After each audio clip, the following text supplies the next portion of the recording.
বন্ধুরা, আপনারা অনেকে আছেন যারা সাকসেস পে ইউজ করেন এবং এখান থেকে ইলেকট্রিসিটি বিল পেমেন্ট করেন এবং অনেকে বড় প্রিন্টার থেকে প্রিন্ট করেন। তো আপনার দোকানে যদি এরকম একটি ছোট থার্মাল প্রিন্টার থাকে, আপনি খুবই সহজে কাস্টমারকে ইলেকট্রিসিটি বিল পেমেন্ট করে এই প্রিন্টার থেকে প্রিন্ট আউট দিতে পারবেন। তো চলুন দেখা যাক কীভাবে দেবেন। সর্বপ্রথম আপনি বিলটা মেরে নেবেন, তারপরে ট্রানজ্যাকশন হিস্ট্রিতে ক্লিক করবেন।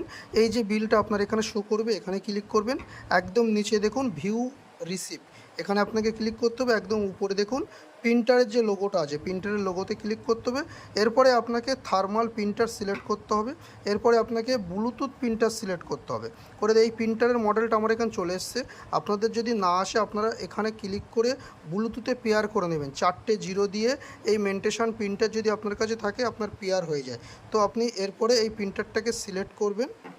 করার পরে দেখুন এখান থেকে কিন্তু আপনার রিসিপ্ট বেরাচ্ছে। দেখুন এটা কিন্তু সাকসেস পে থেকে আপনার ইলেকট্রিসিটি বিলের রিসিপ্ট। তো আশা করি আপনার ভিডিওটি ভালো লেগেছে। ধন্যবাদ।